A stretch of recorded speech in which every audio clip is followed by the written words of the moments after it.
बार एक देश में एक राजा थे जिनके कोई बच्चा नहीं था। वह हमेशा भगवान से यही प्रार्थना करता रहता था कि वह उसको कोई बच्चा दे दे, पर उसकी सारी प्रार्थनाएं बेकार जा रही थी। एक दिन जब वह रोज की तरह से प्रार्थना करने गया तो उसने एक आवाज सुनी, क्या तुमको एक लड़का चाहिए जो मर जाए या एक लड़की चाहिए जो भाग जाए? यह सुनकर तो वह सोच ही नहीं सका कि वह इस बात का क्या जवाब दे, सो वह चुप रह गया। वह घर गया और अपने सारे दरबारियों को बुलाया और उनसे पूछा कि उसको इस बात का क्या जवाब देना चाहिए, उसको क्या मांगना चाहिए। वे बोले, अगर लड़के को मरना है तो यह तो वैसा ही है जैसे किसी बच्चे का ना होना, इसलिए आपको लड़की ही मांगनी चाहिए, क्योंकि अगर वह भाग भी गई तो भी वह कम से कम जिंदा तो रहेगी और आप उसे कभी ना कभी देख तो सकोगे, और फिर उसको हम ताले में बंद करके भी रख सकते हैं ताकि वह कहीं भागे ही ना। सो राजा फिर से अपनी प्रार्थना की जगह पर गया और प्रार्थना की। उसने फिर वही आवाज सुनी, क्या तुमको एक लड़का चाहिए जो मर जाए या एक लड़की चाहिए जो भाग जाए? इस बार उसने जवाब दिया, मुझे एक लड़की चाहिए जो भाग जाए। समय आने पर उसकी पत्नी ने एक सुंदर बेटी को जन्म दिया। शहर से कई मील दूर एक बगीचा था जिसके बीच एक महल था, जिसके भाग जाने के डर से वह अपनी बेटी को वहां ले गया और एक आया के साथ उसको वहां रख दिया। राजा और रानी अक्सर उसको मिलने के लिए वहां चले जाते थे ताकि वह लड़की शहर के बारे में सोच ही ना सके और वहां से भाग भी ना सके। जब राजकुमारी 16 साल की हो गई तो राजा जालिम का बेटा उधर की तरफ आ निकला। उसने राजकुमारी को देखा तो उसको उससे प्यार हो गया। उसने उसकी आया को रिश्वत में बहुत सारे पैसे दिए और उससे उस महल में घुसने की इजाजत ले ली। दोनों को एक दूसरे से प्रेम हो गया था, तो दोनों ने खुशी खुशी शादी कर ली। दोनों की यह शादी दोनों के माता पिता को बिना पता चले ही हो गई। 9 महीने बाद राजकुमारी ने एक सुंदर से बेटे को जन्म दिया। तो अगली बार जब राजा अपनी बेटी से मिलने आया तो पहले वह उसकी आया से मिला। उसने उससे पूछा कि उसकी बेटी कैसी थी। आया बोली, बहुत अच्छी है। क्या आप विश्वास करेंगे कि उसके अभी अभी बेटा हुआ है?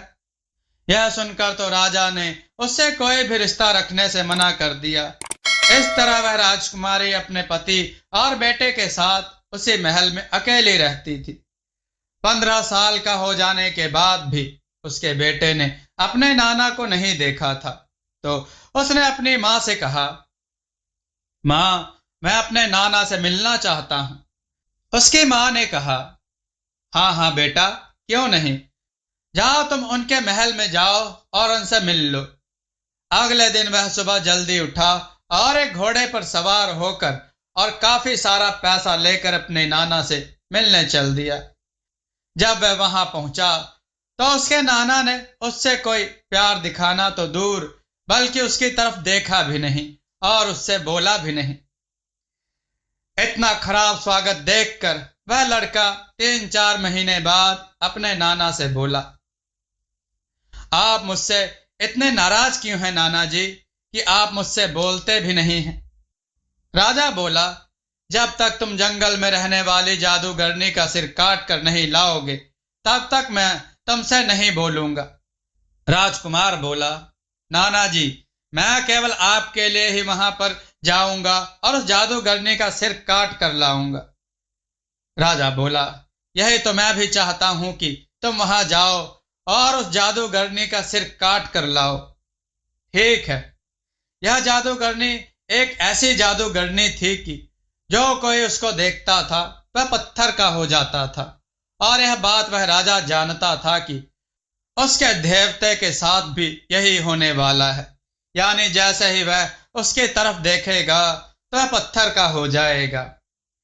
इसलिए उसने उससे यह कहा भी था कि वह उस जादूगरनी का सर काट कर लाए। उस लड़के ने एक बहुत ही बढ़िया घोड़ा चुना, काफी सारा पैसा लिया और उस जादूगरनी का सिर लाने चल दिया। रास्ते में उसको एक बूढ़ा मिला। उसने उस लड़के से पूछा, मेरे बेटे, तुम कहाँ जा रहे हो? जादूगरनी के पास उसका सिर लाने।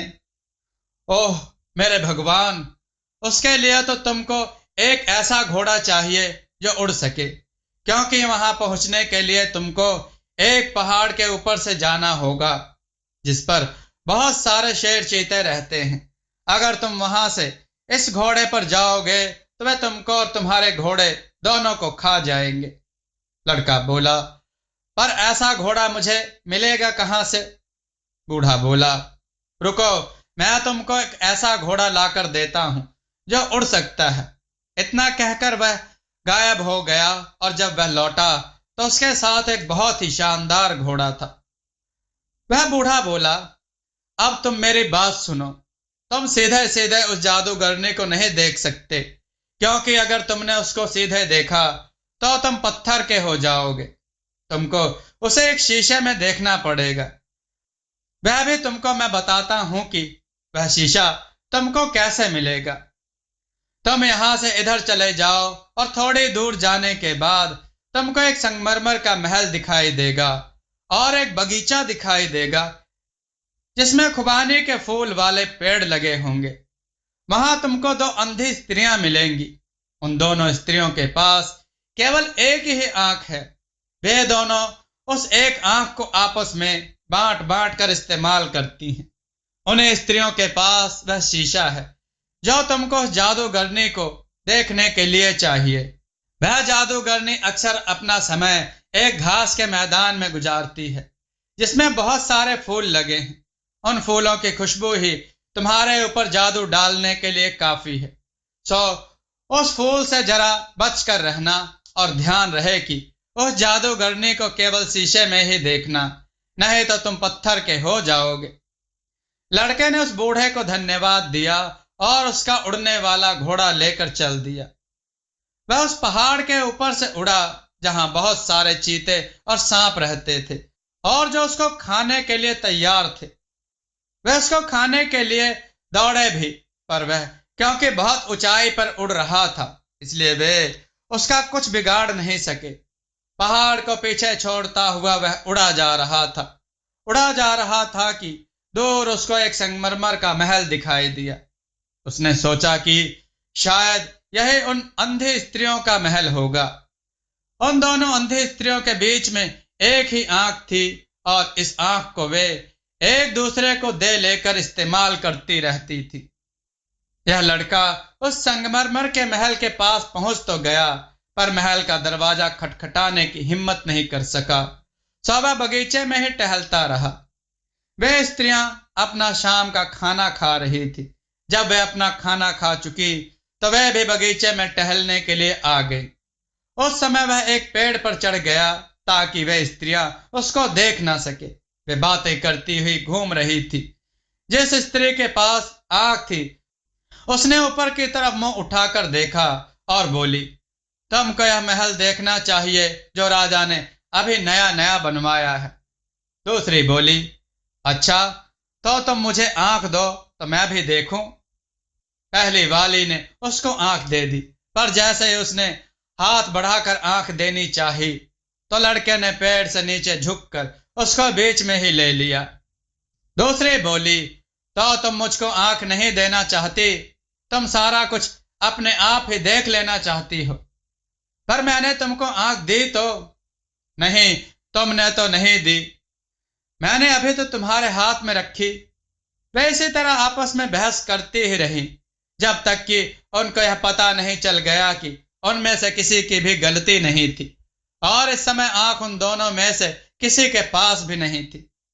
तब वे जोर से बोली, ऐसा लगता है कि हमारे बगीचे में कोई और है जिसने हमारी आंख ले ली है, और अगर वह आदमी यही है तो मेहरबानी करके वह हमारी आंख हमें दे दे, क्योंकि हम दोनों के पास केवल एक ही आंख है।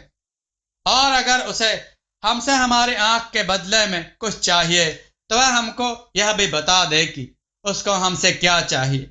हम अपनी आंख के बदले उसको वह दे देंगे।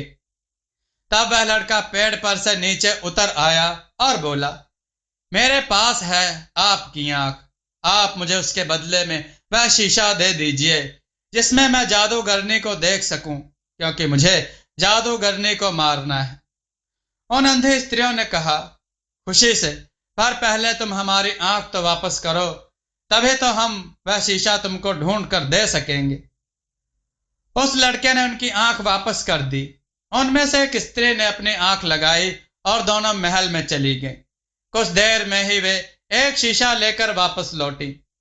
उन्होंने वह शीशा उस लड़के को दे दिया और वह लड़का शीशा लेकर अपनी आगे की यात्रा पर चल दिया। वह फिर चलता रहा जब तक हवा में फूलों की खुशबू नहीं भर गई। जैसे जैसे वह आगे बढ़ता गया, फूलों की खुशबू और तेज होती चली गई। वह अब घास के मैदान में बने एक महल के पास पहुंच गया था। उस मैदान में फूल ही फूल लगे हुए थे। वह जादूगरनी अपने घास के मैदान में घूम रही थी। उस लड़के ने अपना घोड़ा थोड़ा पीछे किया और उस जादूगरनी की तरफ पीठ करके उसको शीशे में देखा। जादूगरनी को अपनी ताकत पर बहुत विश्वास था कि उसको देखते ही लोग पत्थर बन जाएंगे, और अपनी इसी ताकत के भरोसे पर वह किसी से बचकर कहीं भागने की कोशिश भी नहीं करती थी, और इसीलिए अभी भी वह कहीं गई भी नहीं। वही बगीचे में घूमती रही। उसको वहीं घूमते देखकर उसको शीशे में देखते हुए वह लड़का उसके पास तक चला गया और अपनी तलवार घुमाकर चलाते हुए उसका सिर काट लिया। उसके सिर से थोड़ा सा खून निकला जो जमीन पर गिरते ही सांपों में बदल गया। उस लड़के ने शीशे में देखते हुए ही वह सिर एक थैले में रखा और उड़ते घोड़े को धन्यवाद देकर वह उसके ऊपर सवार होकर तुरंत ही वहां से उड़ चला। घर लौटने के लिए उसने दूसरा रास्ता लिया। वह एक बंदरगाह से गुजरा। समुद्र के पास ही वहां एक चैपल था। वह लड़का उस चैपल में चला गया और वहां उसको एक सुंदर सी लड़की काले कपड़े पहने रोती हुई दिखाई दी। जैसे उसने उस लड़के को देखा तो चिल्लाई, चले जाओ यहां से, चले जाओ। यहां अगर ड्रैगन आ गया तो वह तुमको खा जाएगा।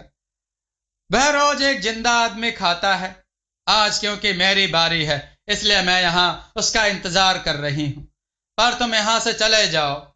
लड़के ने उसको धीरज बंधाया। देखो, तुम घबराओ नहीं और रो भी नहीं, मैं तुमको उस ड्रैगन से बचाऊंगा। लड़की रोते रोते बोली, यह नामुमकिन है, उस जैसे ड्रैगन को मारना नामुमकिन है। लड़का फिर उसको तसल्ली देते हुए बोला, तुम डरो नहीं और आओ मेरे घोड़े पर बैठ जाओ। कहकर उस लड़के ने उस लड़की को अपने घोड़े पर बिठा लिया। उसी समय पानी में छपाकों की आवाज सुनाई दी तो लड़के ने उस लड़की से अपनी आंखें बंद करने के लिए कहा और उसने खुद भी अपनी आंखें बंद करके थैले से जादूगरनी का सिर निकाल लिया। जैसे ही ड्रैगन ने पानी में से अपना सिर बाहर निकाला तो उसको जादूगरनी का सिर दिखाई दिया। वह उसको देखकर तुरंत ही पत्थर का हो गया और समुद्र की तली में डूब गया। यह लड़की तो एक राजा की बेटी थी, सो इस लड़की को ड्रैगन से बचाकर वह लड़का उसको उसके माता पिता के पास ले गया। राजा और रानी दोनों ही अपनी बेटी को जिंदा और सही सलामत देखकर बहुत खुश हुए। इसके बदले में राजा ने अपनी बेटी की शादी उस लड़के से करने का वायदा किया और अगर वह उसके पास रहा तो उसको अपना वारिस बनाने का भी वायदा किया।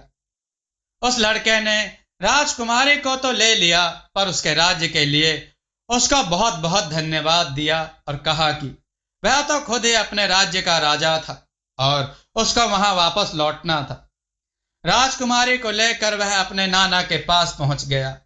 राजा अपने देवते को जिंदा वापस आया देखकर आश्चर्यचकित भी हुआ और साथ ही बहुत दुखी भी हुआ। लड़का बोला, नाना जी, आप यही चाहते थे ना कि मैं जाऊं और जादूगरनी का सिर काट कर लाऊं, तो देखिए मैं उसका सिर काट कर ले आया हूं। इतना कहकर उसने अपनी आंखें बंद करके उस जादूगरनी का सिर थैले से निकाला और राजा के सामने कर दिया। जैसे ही राजा ने उसका सिर देखा, वह पत्थर का हो गया। उसके बाद वह लड़का अपने माता पिता के पास चला गया। वहां से उन सबको लेकर वह अपने नाना के राज्य में लौट आए और अपने नाना के बाद वह लड़का वहां का राजा बन गया। उस राजकुमारी से उसकी शादी हो गई और वे सब खुशी खुशी रहने लगे। दोस्तों, आपको यह कथा कैसी लगी? अपने विचार और सुझाव कमेंट में जरूर दें। हमारी कथाओं को लाइक करें, हमारे चैनल को सब्सक्राइब करना न भूलें। हमारी कथाओं को शेयर जरूर करें जिससे लोगों को अच्छा ज्ञान प्राप्त हो। जय श्री राम भक्तों।